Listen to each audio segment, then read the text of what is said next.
Hello? Mr. Way? Yes. My name is Mike Elam. I'm calling from Bentonville, Arkansas.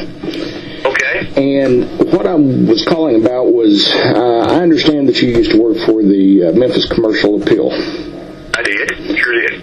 Well, I was calling about the alleged ambush on Buford Pusser. I understand that you took some photos of that at the time. I covered the entire story. In fact, covered on the death of his wife and all that sort of thing. I was there the entire time. Okay. Everything Buford Pusser ever did, I covered.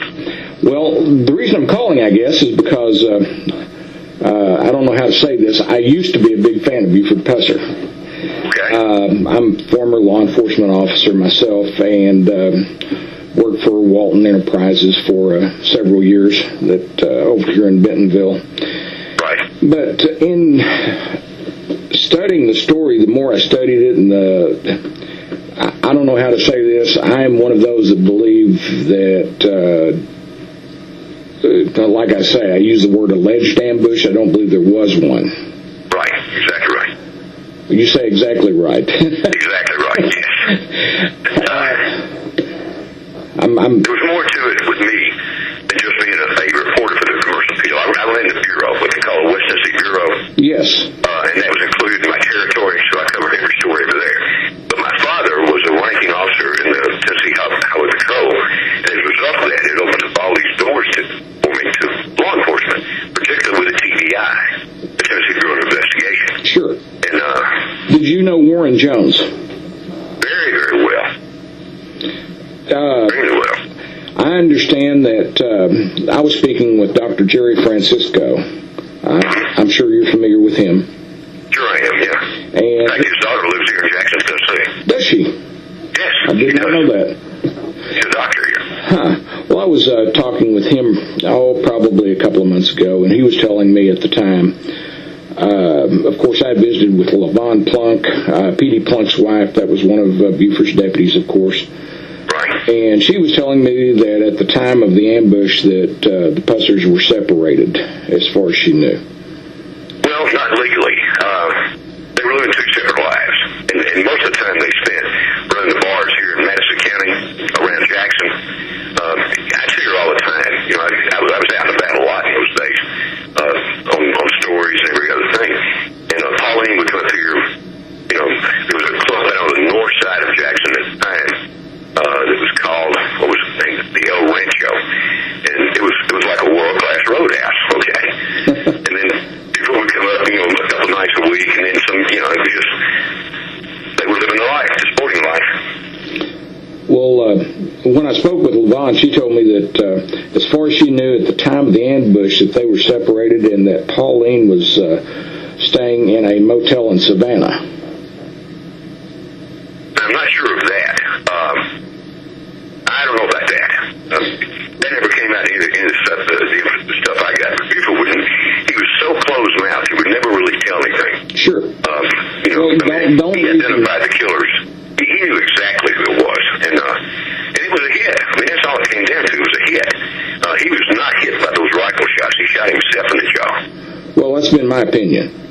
It's a fact. Either that, I've always thought, or in recent years have thought that either he shot himself or he had an accomplice that shot him to make it look good. No, he shot himself with a .357. It's no, it wouldn't be a fatal injury. It was disfiguring, but it was not fatal. I'm trying to think of the guy's name. I'm going to tell you the guy's name who shot her.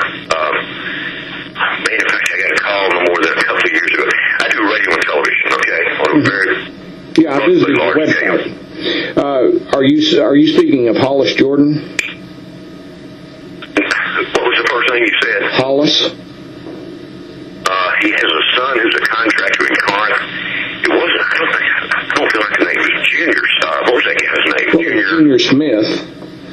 But he wasn't the shooter. Junior was involved. He was involved. Mainly, Junior was involved in the shooting of Ed White. He's the shooter in that case. Well, I'm not too sure about that. I believe he was involved, but I'm not sure he was the actual shooter. Well, it could have easily been Buford, but the name was pronounced Jordan down here. Jordan? Yeah, It's spelled as Jordan. You and I would pronounce it that way. But in McNairy County, it's pronounced Jordan. They own the club across the street from the Shamrock. Right. Well, I was down there earlier in the year. One of the things I did that, just so you'll be aware, is a couple of friends of mine and I tried to basically reconstruct the ambushes the way that Buford had told it, and they surmised it as starting there at the church and coming down. It's only 7/10 of a mile from that church down to that bridge. Right. And, you consider that they were doing that in pre-dawn, and that they had to leave behind that church, from behind the church. Buford always drove pretty fast. Yeah, he did. And so, so what we did was had one car go by in front of the church at 45 miles an hour, and then had a Cadillac behind the church. We videotaped this. And try to catch the first car by the time it reached the first ambush site. Okay. Wasn't even close. No. Couldn't catch it. We were closer to the second ambush site before the car caught up. And so that just really made you question everything that he said about the shooting. Well, let me tell you how it came down at the time. I got a call that morning that she was shot from Warren Jones. And Warren said, Bill, there's been an ambush on Buford Pusser down in Shelby County, we think, or McNairy County, we think. He said, do you want to go down with me? We're going to investigate the scene. This was way early. So I said, sure, man. So I got in the car with him, and we booked it down there, blue lights flashing, And she was still in the car when we got there. And, I could only cover from a factual standpoint because I was with a major newspaper. Sure. Speculate. It was not the kind of story you could do opinions about, But I already knew about all these other episodes involving Louise Hadcock and Jack Hadcock and Toed White and all these different people. In fact, I don't know, it's been probably 5 years ago. I've got some of the neighborhood of 3.5 to 4 hours of video that I covered every crime scene. Even what was left of the Shamrock, because I knew exactly the layout of the building, although all of it was left existing was the slab. Right. But I knew exactly where the front door was, I knew where apartment one was, and recreated all the major situations that he got involved in, including the shooting down in Chewale, Tennessee, and there's several others. Recreated the action scene, the whole thing, grave sites and photographs and the motel in Corinth. I mean, the whole thing. But I never. My producer on that show was an individual from Miami who's very high level, but I was never willing to release it, and I'll tell you why. Knowing what I knew, I still, over the years, have retained a relationship with Mike and Tawana Pusser, his kids. Okay. Yes. And I had this information from both experience and from fact, but I couldn't justify taking it public with him still alive. And that's all it comes down to. Because there's a lot of conjecture involved based on just exactly the conversation you and I are having. Sure. And I don't think it would be libelous, because he's a dead person, but I just didn't have the heart to do it, okay? Because my TV show, it covers the entire area and all of the state of Tennessee and other states, and I said, no, I can't do this. She's got MS, and as long as she's still alive, I just can't do it. Right. So I never did. Well, you say that you photographed Pauline.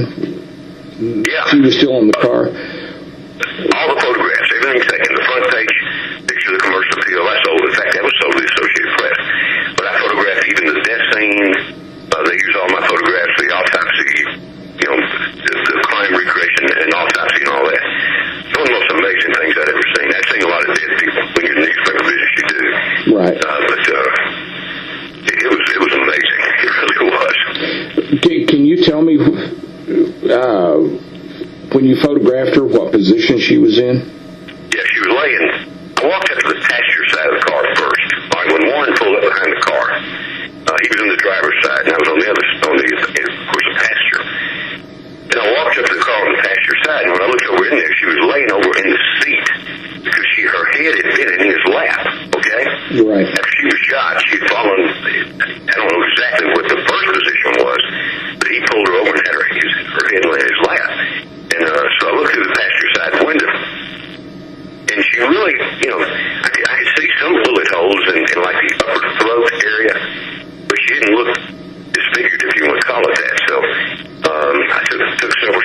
She was in a pink, I'll never forget this, this pink outfit. It was like, I think in those days they call them pedal pushers or something. It was, slacks, pants or something, and had this pink Angora sweater. And so I took the shot there, and then I walked around the other side of the car. And what had happened was, is from the angle that I looked at her, I could see her face up to about her eyebrows because the head was laying straight back. When I walked around the other side, everything above her eyebrows was completely gone, brain and all. It was just a cavity. You know what's interesting is I talked to Warden Moore, who was the coroner down there. You may have met Ward. And there was a rumor that circulated that she had rollers in her hair. And I asked Ward about that, and he told me that he was so taken by the devastation of the head wound. Right. That she had no hair. That he her hair was blown off. Yeah. That's all it comes to. I mean, if there were colors there, I sure didn't see any. And I took the pictures. Where did you...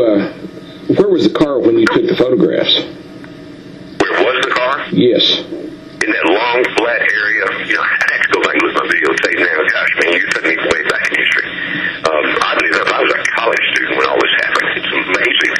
I was not an old, grizzled reporter from a commercial field. I think I must have been, 23, 24, something like that. Mm-hmm.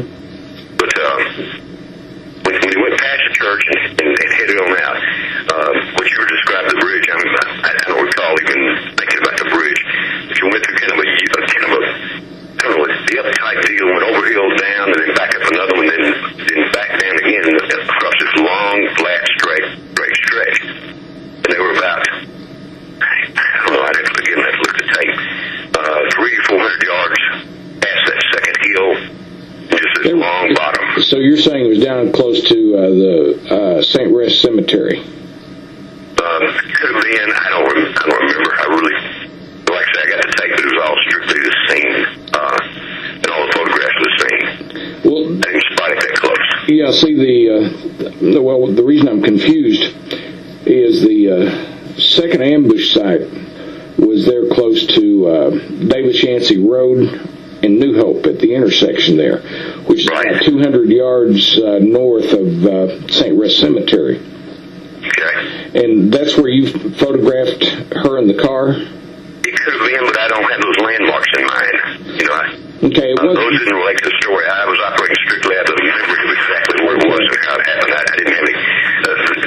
I began the taping portion right there where you come off where those roads intersect and you come in by the church. What was that called? New Hope? I think it was something like that. New Hope Road. Yeah. We did the scene as if it started right there when the car came out from behind the church under the original story, okay? Mm-hmm. And then following on down to where I remember the body and the car having been. See, Buford drove on down to Highway 45 that morning after, that's the story that's out there, that he drove on down to Highway 45 down close to the Shamrock and the White Iris. I don't think that's true. In fact, I'm sure it's not. He had heavy blood loss. I've never heard that. Never heard that. I do know that Warren took him down to either Sheffield, Florence, or Tuscumbia, Alabama, and he identified the shooter in a Holiday Inn bar. But he wouldn't tell Warren that was who it was. They knew who it was. They had a very clear idea who it was. It was a guy out of, I think, Pennsylvania. His name was it Mangione? I think something like that. And they walked in that bar, and the guy was in the bar, sitting at the bar. Buford and Warren took a table back, kind of in the back, and Warren said, "You see anybody here you know?" He looked around. Warren told me, he said, man, his eyes looked right at that guy, and he turned to me and he said, "No, I don't see anybody enough." And it was about 2 weeks later when Toledo White got blown away. Now, is the guy that you're speaking of Gagliardi? Who? Gagliardi? Maybe that was it. I can look at all my stuff, but he was an Italian from, I think it was Philadelphia. I believe that's where he was from. Boston. Boston? I believe it was Boston. But whatever. But no, I'm getting a little confused here. You think Buford shot himself? Yeah, when the son of the guy who shot him, and it could be Jordan, but I swear that name's going to stick with me, and I don't think it was Junior Smith. Well, Hollis, but Jordan may have been the one. Hollis Jordan was operated a tavern down on 45, and he and Buford were very good friends. Right, exactly. It was called Jordan's. I've been there. I used to stop in there a lot. Get a late afternoon beer, you know. You had the Shamrock, you had the White Iris across the road from it, and then Jordan's was going back up north on 45, probably, what was it, 200 or 300 yards from the Shamrock. Wasn't very far. That was Jordan's. And they ran it straight. That was a pretty straight play.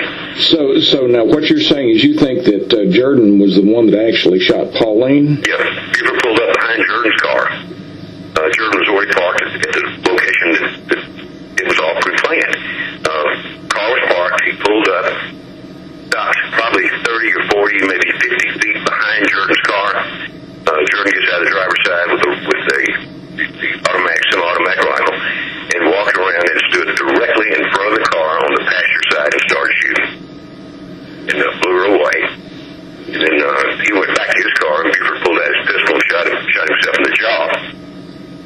And then ready to go to head, and that's kind of the way it all came down. Now how do you? Let me ask you this: how do you know that it went exactly like that? The son, a guy that was in the audio business down in Henderson, Tennessee, is the one who put me on this deal. The son is a building contractor in Corinth, Mississippi. Oh, okay. And I don't have his name, but he's the son of the Jordan. He's a Jordan, okay? Yeah. And his father told him everything that happened. But his mother told him. His father had either died or left. I don't know exactly what happened, but the mother lived with it most of her life. And in the latter years of her life, probably 10 years ago or so, she told him, the son, the whole story.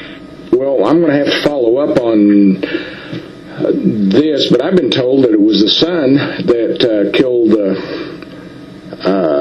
Hollis. That could be the case.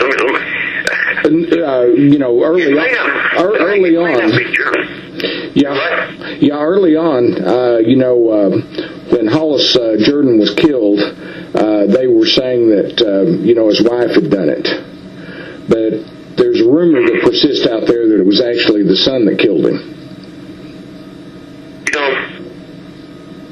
Again, you caught me off guard, and I'm really not reviewing all that, everything the way it came down. The guy's still alive, and he's still in Corinth.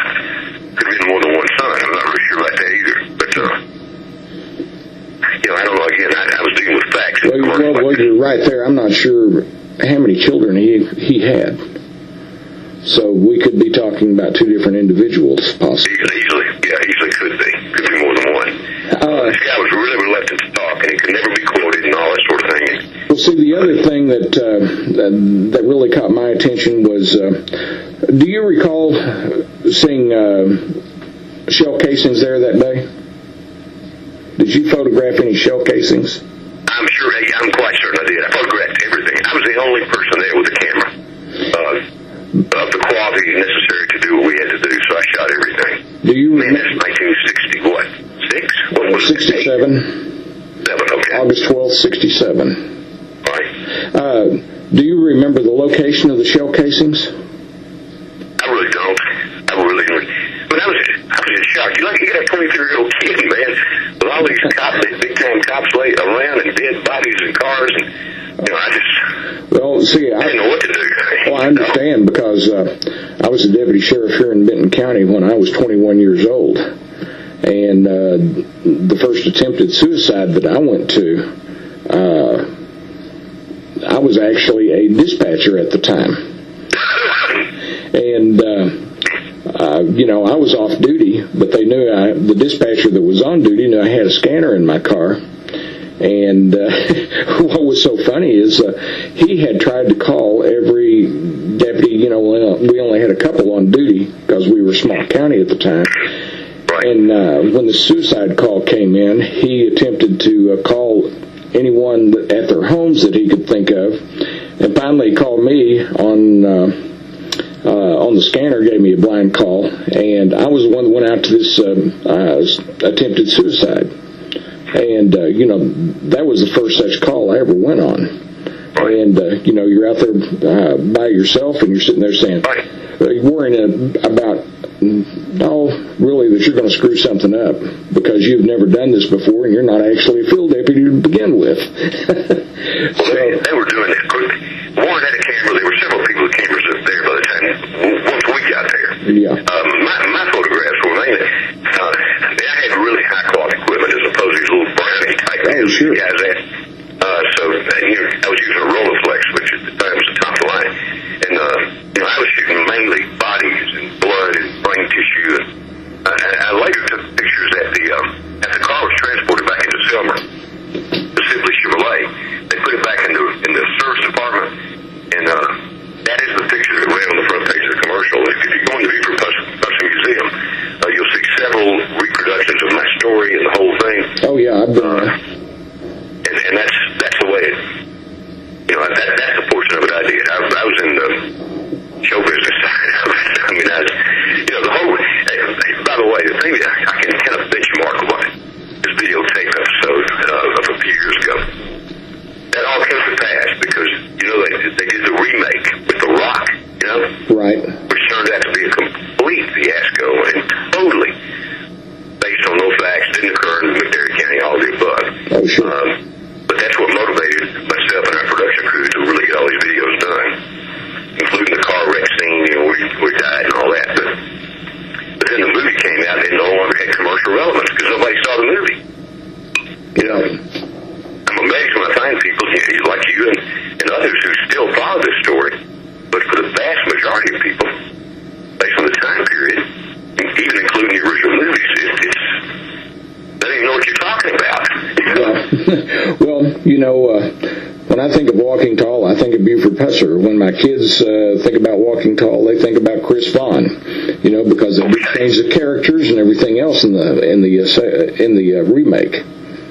But I never saw the remake myself. Once I found out what it was based on and how it was going to be done, I never even saw it. I had no interest in it. I don't want to see a fictionalized account like that. Although all the movies were fictionalized anyway. Sure. At least they had a local tie, All were made right here in Jackson, Tennessee. Yeah. Did you? You say you were down there. Did you do take any photographs at the Hathcock shooting? Oh yeah, all of them, both Louise and Jack Hathcock. I covered every story involved. When Louise shot Jack, that was an amazing story because of how long he survived after she put 4 or 5 shots in his chest. I actually tracked every step he made from the door at the motel all the way back over to his car, which is parked in front of the restaurant. He didn't make it. No. Do you think that?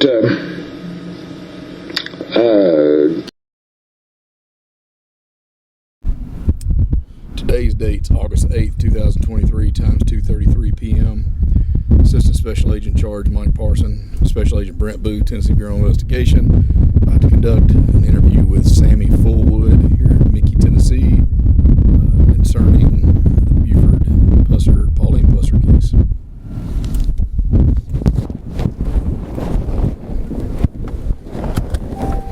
You got a lively one, looks like. Blow your horn at him.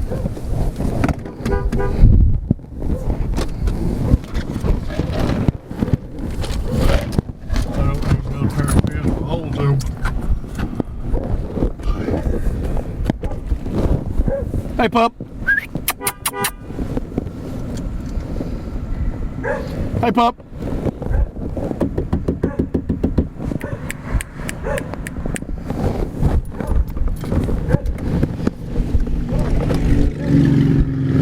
Pull up behind his truck a little bit and blow your horn. Maybe you can hear it. Here he comes. Here he comes. Hey, Sammy. We would come to you, just don't want to get out. Don't know about your dog here. Okay, well, as long as he don't bite. Hey, pup. Hey, did your neighbor tell you we come by? I'm Mike Parson with TBI. Oh, okay. Good to meet you. Sammy Fullwood? Sammy Fullwood, yeah. This is my partner, Brent Booth, wherever he's at. We just want to talk to you for a minute if you got a second. Yeah. You got any reason why we'd be coming by to talk to you? No. I got information. We're working a cold case. And it's a very, very old case. Matter of fact, I think this weekend it'll be 56 years since it happened. You got any idea what it is? No. How old were you in 1967? 17. 17. Where did you didn't live here, did you? No. Where'd you live? At New Hope. You lived on New Hope Road? Yeah. Did you live anywhere near the bridge down there? Yeah. How far from the bridge you think you live? About a quarter. About a quarter of a mile? You remember a certain August morning about this time of year on New Hope Road? Buford Pusser. Yeah. So you and your family lived there, huh? Real close, fairly quarter of a mile from the bridge. Yeah. Where the bridge is, we lived right up on top of the hill. Okay. Back this. Now, there's probably a lot of commotion out there that morning when this happened. But do you remember anything that morning? Anything that stood out? You're 17, right? Right. I went to the field that morning to plow. Right down there at the foot of the hill on the left. After you cross the bridge, there's a little triangle shape. I went down there to plow, and there was, I saw some bullet holes in the road and some glass. Okay. And I stopped and picked the bullet holes up. I wondered what had happened. And I picked them up, and of course this was like barely daylight. And then later on, I was down there plowing, and I saw all kinds of sheriff's deputies and all this, that, and the other coming in down there. And I got knee trouble. Oh, no, you fine. You sit down, brother. You sit down. And I pulled out there to the edge of the field, and they told me what had happened.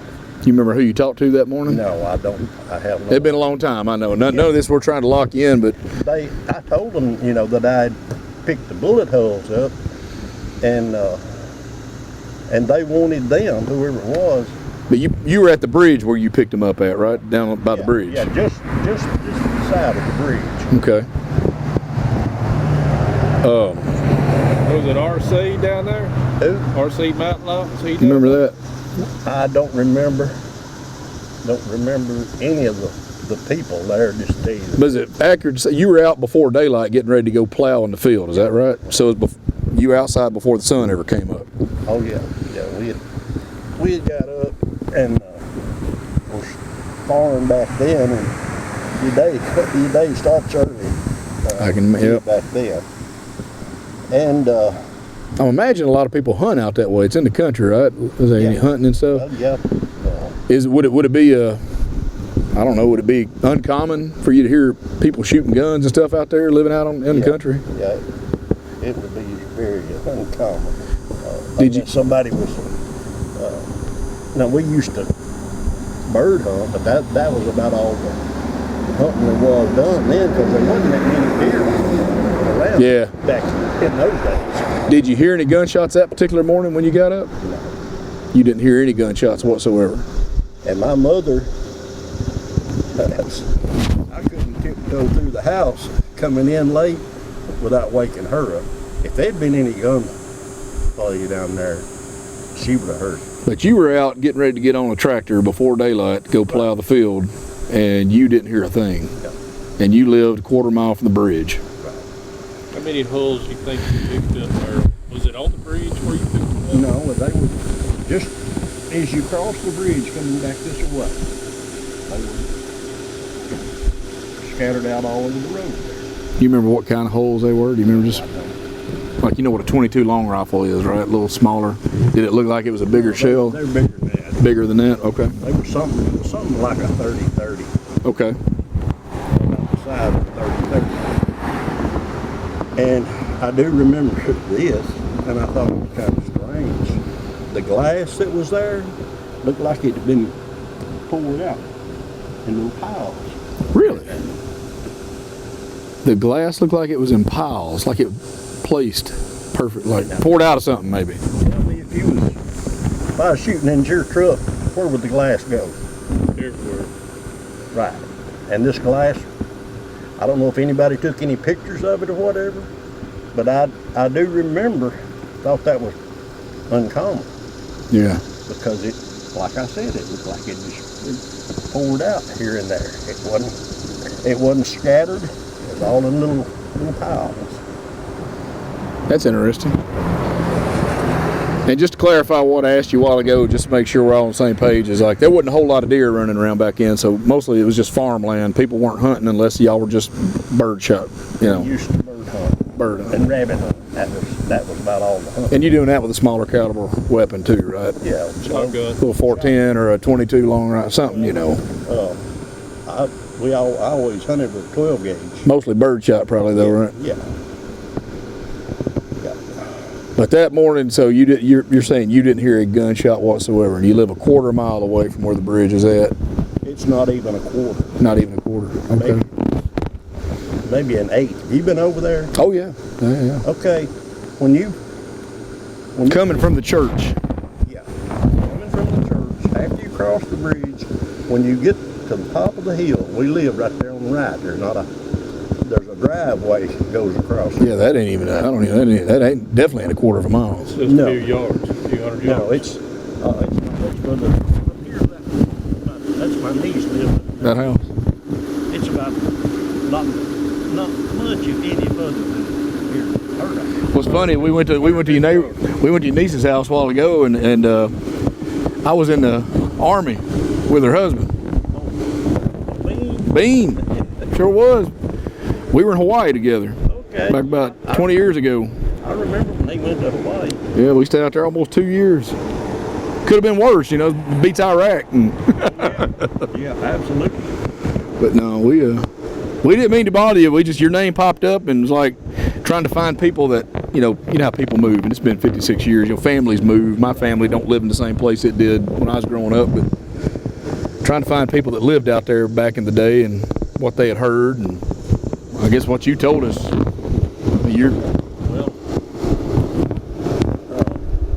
y'all ever talk to, I think it was a Holt, had a shoe store up there in Selma? Holt? No, I don't think so. His family still around? Probably some of them, I don't know. Sure.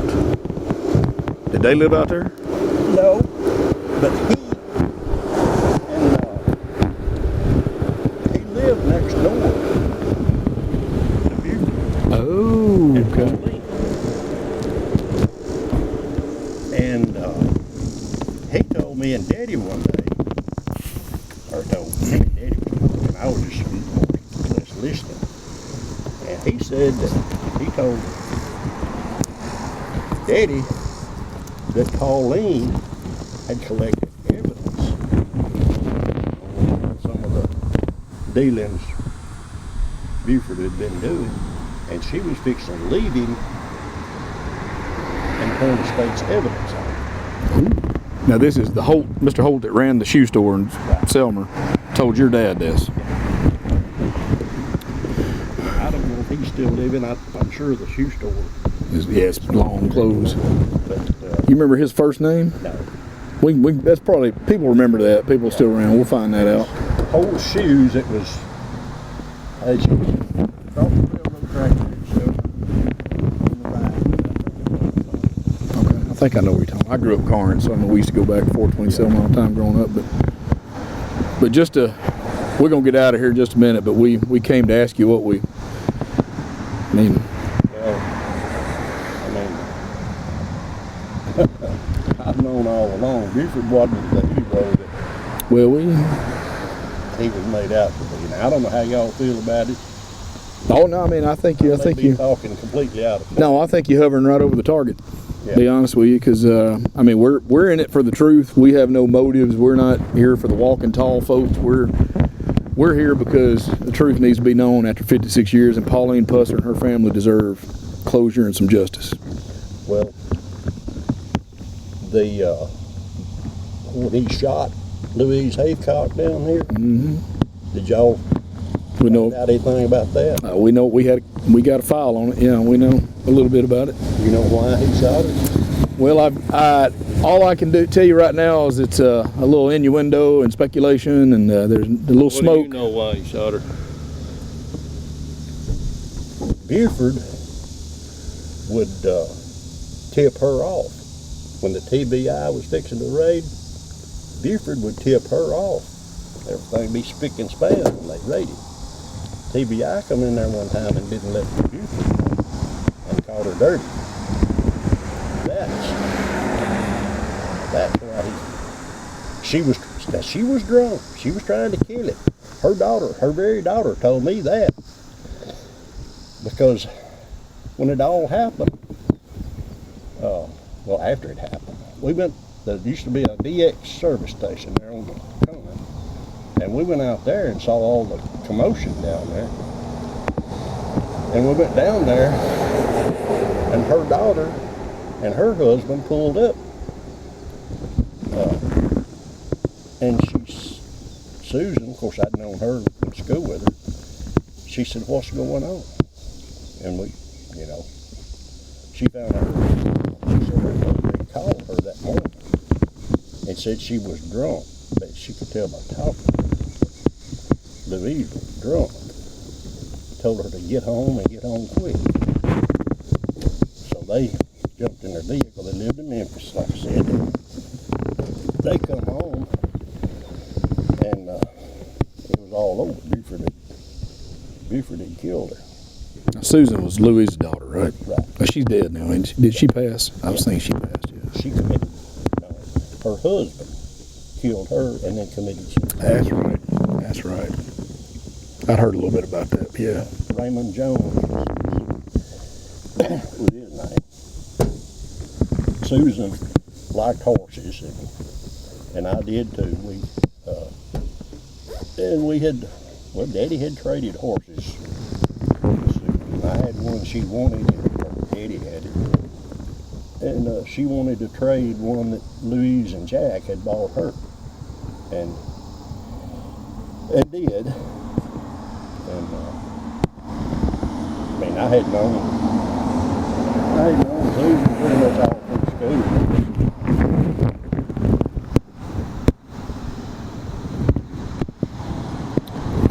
Tell you what, I'm gonna get you one of my cards just so you know who I am, who you're talking to, and I'll put my number on there. And I know we've. Go ahead. I'm sorry. A friend of mine and my dad's told us that he was a bootlegger himself, and he know this already. But he said Buford had a tanker truck. Buford had a what? A tanker truck. A tanker truck. And he would, if he didn't get cash money, he would take part of the whiskey that people was making, and he'd get a tanker truck full of whiskey and take it to Chicago. Huh. Y'all ever? I've never heard that, but it wouldn't surprise me after all the things we have heard. This man that told me that, I would believe him if he said the sky was falling. I'd hunt shelter. I mean, he was a bootlegger.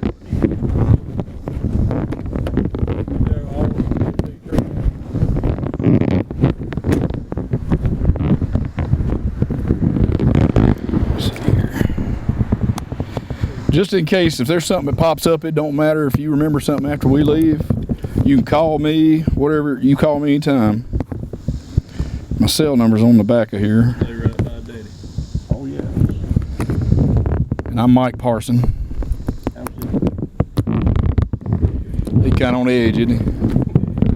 Smart boy, Daddy. There's my name's on the front of there, but yeah, if you remember anything at all, but just rehash what we talked about. You were living out on New Hope in 1967, August of 1967. You lived just up the hill, not even a few hundred yards from the bridge where it allegedly happened. You were out that morning before dark. Before daylight. To get on tractor plow field, and you didn't hear a thing. And you came down there to see what the commotion was about, and you came out by the field, and that's where you noticed some shell holes and there wasn't any commotion. There wasn't any Okay, well, you just came out beside the field and saw it. Yeah, when I started to the field, before I got to the bridge, I first noticed the glass in the road. It looked like it had just been. I slowed down and looked, and I saw all those bullet holes. And that's when I scratched my head, and I just pulled the tractor on out there in the field and walked back out there. And the bullet holes were, people had run over them. You could tell, you know, it was just old tar and gravel, white rock road at that time, and you could see where traffic had run over them and kind of flattened them and had the markings, you know, where they had been run over. So other people had crossed there, and they just probably didn't pay any attention, or sometimes they didn't see it, or whatever. At any time through all these years, has anybody from TBI, law enforcement, anybody ever came and talked to you to ask you questions or to take a statement about what you living right there that close? Nobody ever came and talked to you? Nobody ever said anything about it. It was all hush hush. Not anymore. Not anymore. And, I do remember one thing, you know, Buford's supposed to have got his chin shot off and all this. 2 weeks later, I saw him at Selmer, had a Band-Aid on his chin. You saw him 2 weeks later with a Band-Aid on his chin. He was standing on the courthouse steps up there. Didn't look like his jaw been shot off, did it? Mr. Sammy, we appreciate you, brother. Pardon my French. No, you're good. That Walking Tall movie Oh, yeah. was the biggest bunch of bullshit that ever hit the screen. Well, yeah. Now, that's my opinion. No, we appreciate your opinion. I think you were there. Yep. And it was bullshit. Well, we appreciate you. Well, Thank you for talking to us. Bless your heart. y'all keep digging. Oh, we're going to. Not much anything can be done about it. We're hopeful. We're hopeful we can at least expose the truth.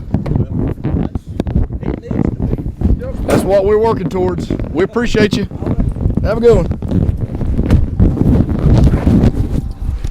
Concludes the interview with Mr. Sammy Fullwood, and the time is 2:53 p.m.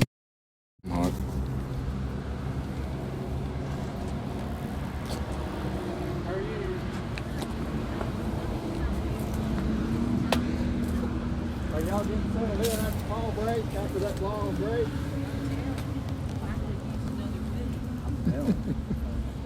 I'm hoping that we ain't gonna have a bad winter. It's cool as it's turning into here tonight. Well, thanks for meeting us out here in open. This is Mike Parsons. He's with TBI. And this Hey, is Scott. Long. Nice to meet you. He's with FBI. I'm gonna let Mike ask you. I'm just kind of an introduction. Okay. I'll Well, let it's you- good to see you. Yeah, man. It's always good to see you. We know you're very busy, so we really appreciate your time. We know you got more important things with the kids and everything going on inside. But your father was Dr. Peter, correct? Harry Peter. We're not so much, but I'm working an old case that I'm involved in that TBI has investigated for about 56 years, and it's one we're still looking into, and it's the Buford Pusser, Pauline Pusser case. And I have a lot of documents. I've got the original case file that TBI had back, the agents had had back in 1967, and I know that your father was the county medical examiner at the time and did some things. There's some things I'm looking for, and I don't know if it exists, but I mean, I've got to be able to exhaust and say I at least went to a known source to find out if there's any documentation from your father's practice office. I'm looking primarily for, any kind of records that would have dealt with, that he might have kept in a file or a box that might be somewhere that dealt with this particular case. He told me that file was stolen. Now, who would do that, I don't know, but it had to be an employee, you'd think. He never told you who he suspected? No, he never did. Do you remember what year that was he told you? Was it? Oh, no. I know, I'm sorry, but I'm just trying to get a timeline of when this. No, he died on December the 1st, 2013. It was considerably before then.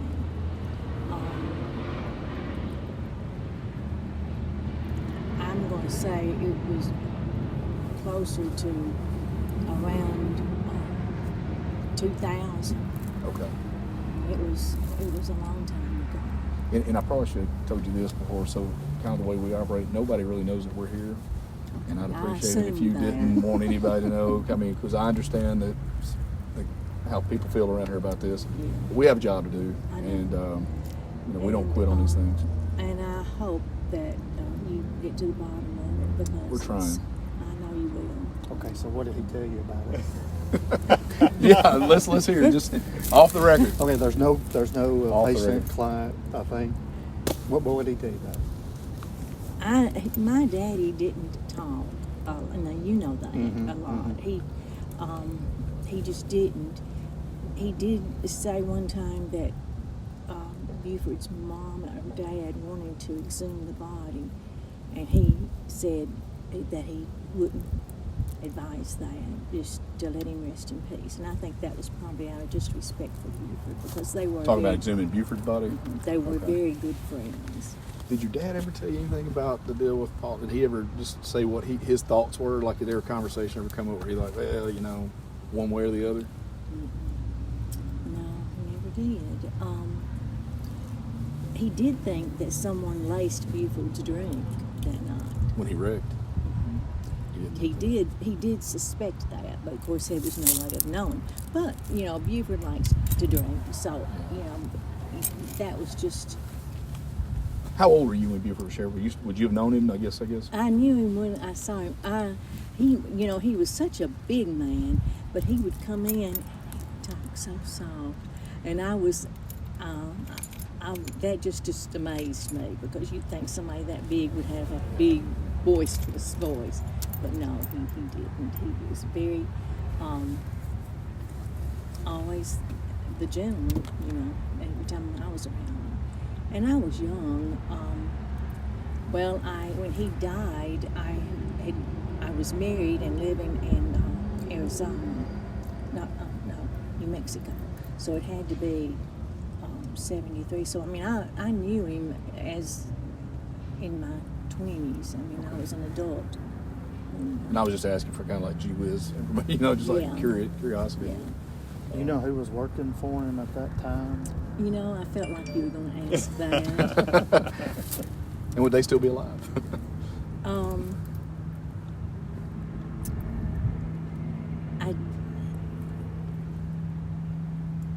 not sure. I know Doris is dead, Doris Hibbs.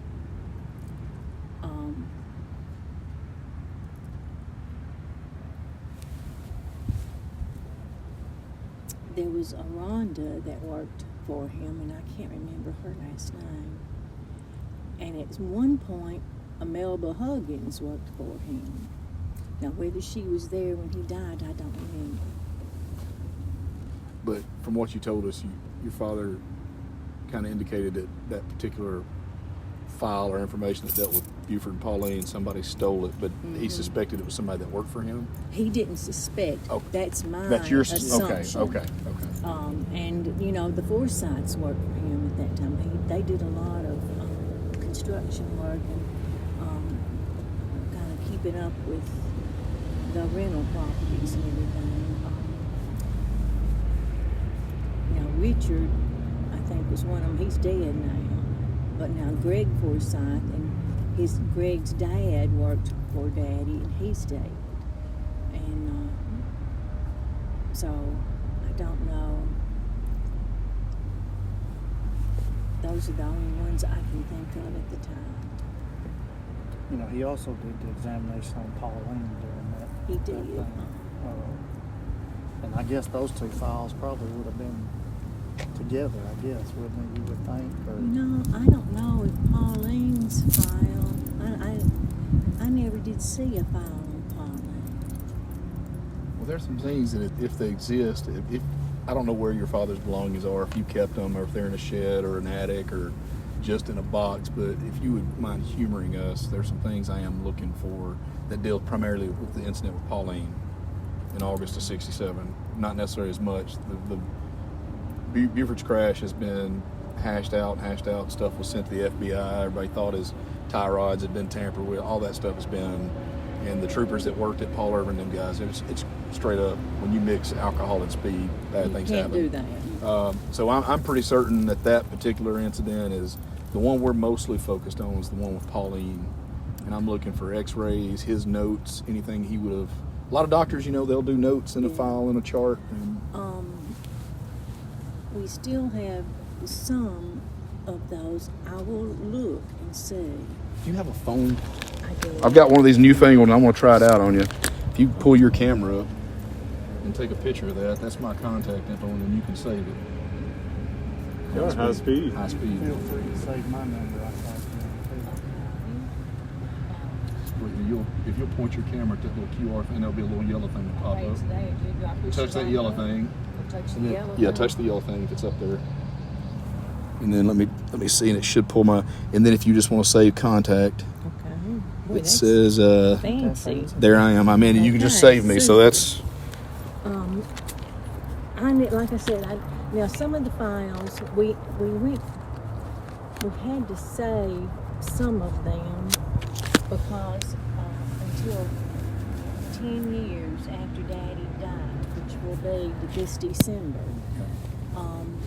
So if there's a file up there with Pauline, it should still be there. Would really just like you just to not tell anybody. And if you could go, just call. If you feel better calling Rodney, that's fine, because we all kind of work together. It's whoever you want to call, but I would really be interested to see any. And the file you were talking about originally possibly being stolen was the one that dealt with Buford, the crash. Yes, okay. It was Buford's. You can just kind of brush that one aside, because we're really interested in. You're not concerned about that? Not as much as I am the Pauline. If there's things that still exist that we can look at. I certainly don't mind you having them. I will work with you however I can. Sure. I just don't know. I've never seen a file on Pauline, and I don't know if she ever even went to Daddy, to be honest, because Daddy mostly saw Buford and Buford's mother and dad. But we know the morning that Pauline was murdered, that we know, I've got the photographs. So I've got the photographs that were taken when your father was working on her, or whatever they did, and he actually generated a report. I've got a copy of the medical examiner's report that your father did. There's some mentions of some other files, notes, x-rays that could still exist. And now, she was brought to this hospital, so, I don't know where their stuff is, but you might want to check with that too, because... Yeah, since they've raised that, I don't know what we thought, a lot of doctors, especially when they retire or leave practice, especially historical significant kind of cases, you'll see a lot of doctors that'll keep stuff from certain people they worked on, like people that worked on Elvis, they call them the Dream Team, Dr. Francisco, all those guys down there. They all had files, they kept files from when they did the autopsy and everything on Elvis. And I'm just using that as an example that your father might have kept, because of the significance of who it was. He might have kept some stuff. And we don't mind coming somewhere away from here to meet you if you were to find something. Okay. I don't mind at all looking.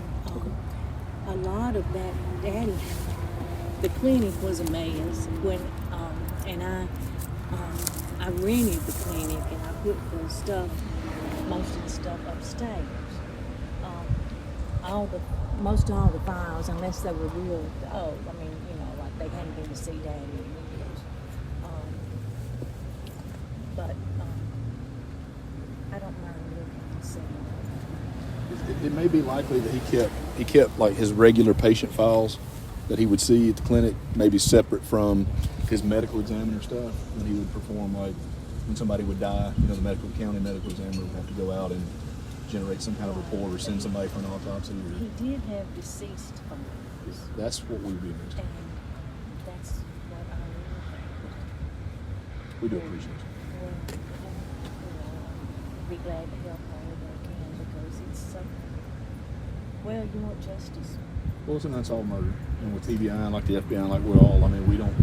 they stay open forever until we solve them. And if we don't, they still stay open forever. Just out of respect for the victim and families, we don't quit on them.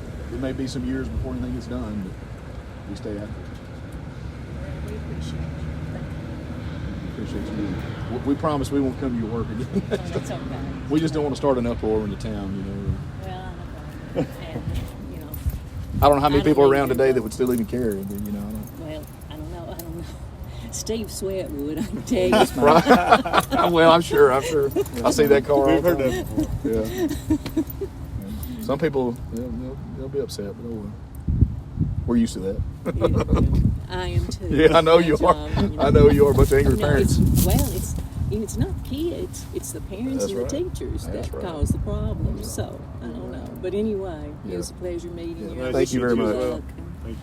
Thank you. Yes, ma'am. Good to Thank you see so much. Good to see you. All right, take care of yourself.